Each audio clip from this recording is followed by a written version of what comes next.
Reddit, what is your most disturbing, scary, or creepy real story? I was 17 and had just gotten my license. Back in high school, my friends and I had made it a mission to find abandoned houses to throw parties in. We had a few good candidates, but the motherlode was this house I would pass on my home from work. It was an undeveloped shell of a huge home with a large property in the back. I had told one of my friends about it, and one day before we went to see a movie, I took him to the house. It was about dusk in summer, so I had my headlights on. I pulled into the front of the house and we were there for like 10 seconds tops before we pulled back to go to the main road. A minute later, this big truck pulls up behind us with its high beams on and riding our ass. My friend and I took note of it, but paid it no mind as we headed back to the main road. At the light, I turned right, but the truck cut through the gas station at the corner and blocked us off. Out of the truck comes this big hulk of a man, and my friend and I are shitting our pants. He raps on the window and I roll it down. Now, the really freaky part is that this a busy road and now there was no one in sight. He asks us what we were doing at the house and I quickly lied and said we were making a U-turn. He stares at us for a few seconds, smiles, and sends us on our way. To this day, the house remains unfinished and I'm convinced it's a drug operation of some sort. Woke up. Clock says 3:34 a.m. I'm 17 and in my bedroom. It's pitch black, but I hear some rattling downstairs. Terrified, I quietly tiptoe to my parents' room. Weird, it's empty. Where are my parents at 3:34 a.m.? Go upstairs to my brother's room. He's usually awake all night, but while the light is on, no one is in the room. So I guess whatever those noises are downstairs, it must be them. Why are they awake? Maybe someone died. I go downstairs. In the middle of my living room is what looks like two men stealing our TV. No one else is in sight.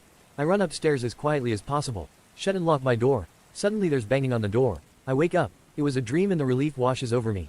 I look over at the clock. Weird coincidence. It's 3:34 a.m. I'm shaking, but decide to go downstairs to prove to myself that everything's fine. I go downstairs. The two men are in my kitchen, screaming at my parents and brother. I run upstairs to my bedroom and lock the door. 10 seconds later, I hear banging. I woke up. It's 3:34 a.m. This time, I had actually woken up and I don't manage to fall back asleep for about 36 hours. A few summers ago I went for a bike ride around midnight with a friend. We went our separate ways at the end of the evening and I had about 2 blocks to ride back by myself. Because of construction I had to ride on the sidewalk, but the streets were dead, but it wasn't a problem until right where I was about to turn left onto my street. There was this man walking by himself, maybe 40s, a little scruffy but not homeless. The sidewalk was narrow and I didn't want to freak him out, so when I got about 6 feet behind him I said, "Hey, behind you." And he turned around and gave me this super angry look. I turned down the street and he started to follow me, literally screaming about how I was a fucking cunt and he was going to kill me and all that. I live right off the corner and I didn't want him to figure that out, so I decided to do another loop around the block. That's not the scary part. The scary part is that when I looped back around and looked down the street I saw him standing on my fucking front stoop staring out at the street like the motherfucker knew I lived there. He saw me ride by again but he didn't say anything. I ended up going back to the friends, but my bike got stolen from the alleyway by the house 2 days later. My grandmother swore by this story till her dying day. It was during the war in London, and my dad was a baby. She was bombed out of her house and was staying with a friend. The friend had set her up in a room on the top floor. Anyway, she was taking my dad upstairs to bed when a figure materialized on the stairs telling her not to sleep in that room tonight. She noped back downstairs and told her friend that she and my dad were sleeping in the sitting room that night. Her friend was annoyed but agreed. That night a bomb exploded near the house and the roof caved in, right on top of my dad's cot. He would have been killed. I had awesome parents who let me sleep in the living room on weekend nights when I was very young because my sister was a light sleeper and I could stay up until dawn. But of course I always end up sleeping on the couch because Nick at night made me try. So, one night I wake up to the prickly feeling, like an instinct, just bolted into a sitting position and stared out the front window. We lived in rural Georgia, so you can imagine the magnitude of trees, in perfect light cast from the moon. I see a silhouette of someone in this fucking tree. The family dog dashes to the window and is snarling into the glass. Terrified, I run into my parents' room and try to explain to my parents that there is a strange person outside.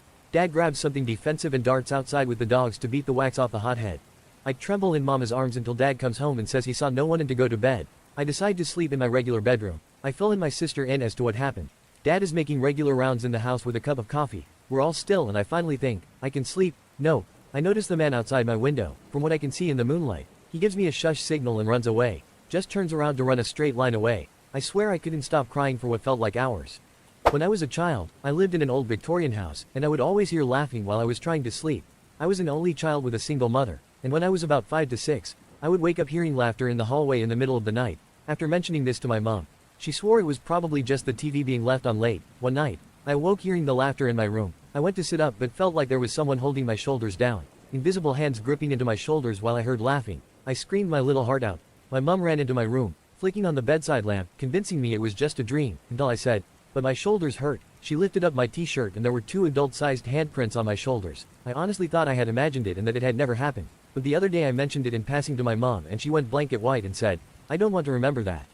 When I was in high school, I had a really good friend who lived next door to a house that was always up for sale. People would move out in the middle of the night without a word, and it hadn't had the same owner for more than 6 months straight for a couple of years. One night we were really bored and he suggested we go explore the house next door since it had sat empty for a while. We go around back and there's a dog door that he can crawl through, and he unlocks the door and lets me in. The house itself is really unremarkable. It looked like it was built in maybe the 1950s and was a craftsman-style house in an older, nicer part of town. My friend's house was similarly built. The kitchen had a really nice built-in breakfast table set against a picture window. The house's electricity was off, but you could see the street light through the window. My friend and I sit down, on the floor, across from this table, and are just hanging out, talking. Why? Who knows? All of a sudden my friend screams and in that instant, my vision goes black. But it wasn't that I just couldn't see. My body was engulfed in this sickly coldness from head to toe. I start screaming and I feel my friend's hand grabbing mine and pulling me in some direction forcefully.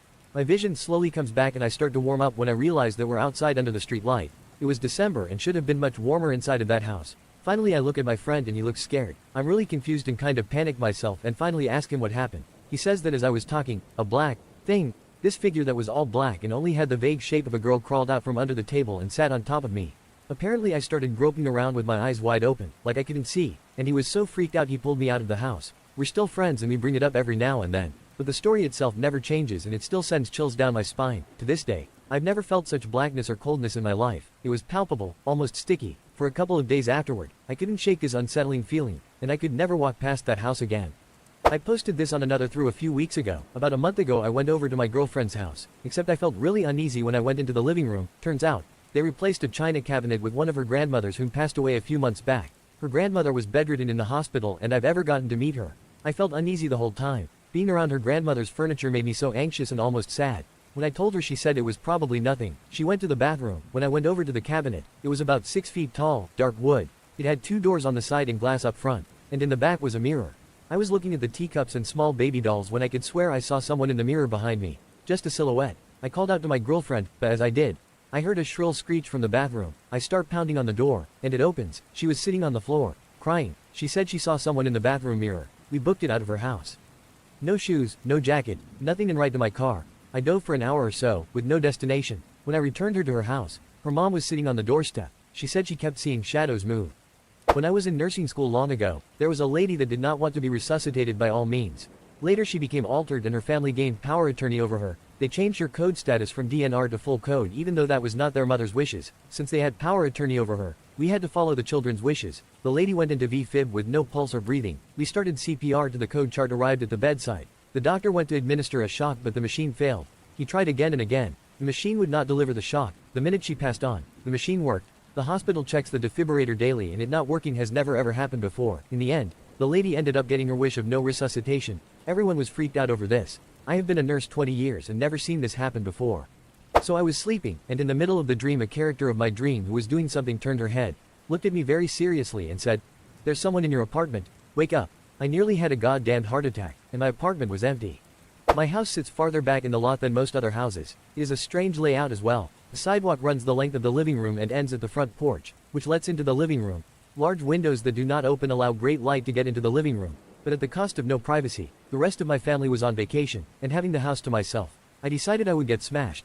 Well, I pass out on the couch in the living room at about 9. When I realized I was too scared to walk back to my room. The couch is right underneath these big windows. I woke up suddenly, not knowing why. I had a severe case of the chills, and I could not figure out why. Then the banging started. It came from right above me. I did not move, but I opened my eyes and looked up at the window. Someone was standing there, pounding on the glass, without moving. I looked at the cable box. It was around 3 in the morning. The banging continues. Then it stopped suddenly, but I still did not move. Suddenly it commences again, coming from 2 different directions now. Someone is banging on the window, and another person is banging on the front door. They kept doing it, would not go away. Finally, after about 40 minutes they quit. It was the most terrifying event I can recall at the moment.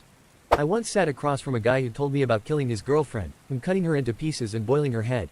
He explained why he killed her and wished he could talk to the parents so they could understand that what he did was a good thing.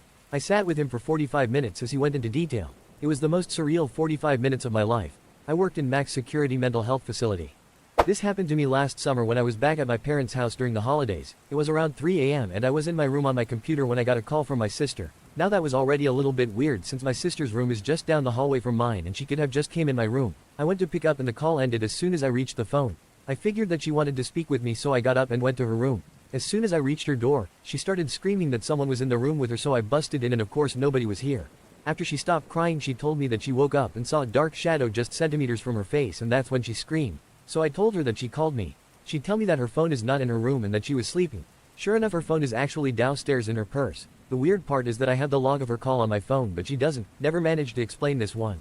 Back in 2004, I was a young, dumb 17-year-old country girl in the city for the first time for college. One night I decided I could totally safely walk back to my dorm at around 1:30 in the morning, despite not really knowing where I was. Of course, I instantly end up wandering around a terrible part of the city. Most of the street lights are busted out. Trash everywhere. Loud arguments from inside the dilapidated as fuck row houses. In short, I wouldn't even want to be here in the middle of the day. A car drives up behind me and slows down, so they're keeping pace with me for nearly an entire block. I look over and there are 5 unsavory looking men inside. By this point, I was approaching an intersection, and they pull up, make a left, and stop in the street directly in my path. I completely panic at this point and just stand there, right in front of them. My mind went completely blank. I've never been that scared in my life. It didn't even make sense to try to run because they would have caught me without question. I'm not really sure how long I stood there, but suddenly the porch light in the house just past the car came on. Dude casually strolls outside carrying a bag of trash, and car peels away. I completely break down crying and shaking.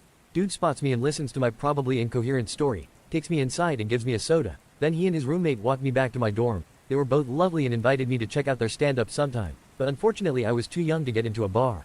I never saw them again, don't even remember their names, but feel pretty confident that if that guy hadn't decided to take his trash out at 1 a.m. on a Saturday, my life would have taken a really shitty turn that night.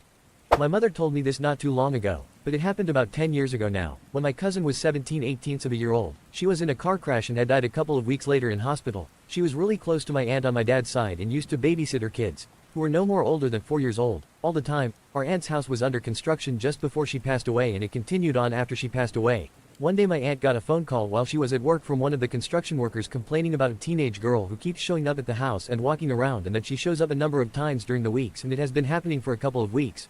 My aunt asks for a description of the girl to see if she knows her from around the neighborhood, and sure enough the description perfectly matches my cousin who died a few weeks before. Long brown hair, red baseball cap, denim dungarees and a white jacket. When my aunt got home, she showed them a picture of my cousin and that all agreed that it was the girl they seen walking around the site. This story really freaked me out when I heard it because our family was never one to believe in anything paranormal or have anything of the paranormal sort happen to them before. When we first moved into the house I grew up in, I used to hear things calling my name from the opposite end of the house. Like, I would be in my room playing with Legos or something, and I would hear my dad call my name from his room. So I'd go to my parents' bedroom and ask them what they wanted, and they'd always tell me that they never called my name. Being a little kid, I honestly started to think that they were playing a joke on me, because this happened about once every couple of days. Well, one night it happened and I went to ask them what they wanted, like always. But right as I stepped into their room, I heard my mom's voice calling for me from the living room, which is all the way on the other side of the house. It was at that exact point that I knew no one was tricking me, because I was looking at both of my parents sitting in front of me. I kinda kept this to myself until my brother was diagnosed with partial narcolepsy. One of the symptoms of narcolepsy is apparently oral hallucinations, so I thought maybe I had it too. Went and got myself checked, completely fine. So I have no idea what was calling my name all those years, and I still hear it at night whenever I come visit and stay over. It's not something I tell people on a daily basis, but when I was little, I'm gonna say 7 or 8, I woke up to a banging on the window. At first I figured it was just the wind and tried to shrug it off to go back to sleep, but I kept hearing footsteps in my room. My room had a large enough area for you to walk in circles in front of my bed. You know, the kind of noises that are just supposed to be the house settling in. It sounded like someone was circling my room. I used to sleep with the radio on, and at this very moment it was playing a very depressing song that I can't remember the name of, but if I hear it on the radio I get the creeps still. So that really started to scare me. The room also felt as if it was getting colder. At this point I was really scared. I decided to make a run for it to my parents' room down the hall. As I passed through the area where the foots were, I got so incredibly cold that I could see my breath, and I froze for a sec only to hear the words, "I'm lost." I bolted to my parents' room, hid under their bed, and cried myself to sleep. It was around last year. We had a friend that went missing for almost a week. We weren't really that close, and he lives in a campus dorm, so I really didn't know till that night. My housemate saw a report from the university's FB page that there were a couple of bodies found in a spring at the far edge of the campus. Our university is located beside a mountain. We all started to worry, especially when I learned that he really had been missing. We were anxious for news to come, and when the reports of the initial ID came in, we were shocked. He was one of them. The report misspelled his last name, but we knew it was him. Panic mode. My housemates and I went out to meet with his dorm mates, while I called a couple of our friends that went straight to the springs. They weren't able to see him there, since when they got there, the police already took the bodies for autopsy. At that point, we couldn't do anything but wait for further news. It turns out that the two of them went swimming there the weekend before, and drowned. Their bodies got really bloated from being soaked for days, and crustaceans started to eat away their skins. It really seemed at first that it was a frat initiation gone bad, because they both looked like they were covered in lashes. It's a very fucked up way to die. A couple of friends and I were at the annual fair held at a local park one year. being 14-year-old girls. We thought we would be cool and separate from the large crowd at the fair by walking along a rather long walking trail that starts at the fairgrounds and travels on for a few miles. Well, it was late in the evening, and the lighting was bad. We were sitting at the mouth of a tunnel, which sat at the top of a secluded hill, when a lady with a baby approached us. She asked us if we knew a man who was standing at the bottom of the hill near a bench looking in our general direction. We told her we didn't, and her response was, "Well, he's been following you for a while. I don't know what he's up to, but you should be careful." In 1993, I was lounging in the courtyard of TD Centre in Toronto, laying on the grass, talking with a pretty girl. We hear a crash from above, and there was a man, cartwheeling through the air, falling from a 24th floor window. I ran to see if I could help, and of course, that was pointless. He landed on the granite, was pretty mashed up. Apparently, he was at a party, and trying to demonstrate how one could throw their weight against the window and not go through. If you guys like this video, please drop a like and subscribe, and also check out my Instagram account Scary Time that is linked in the description, and as always, stay scary.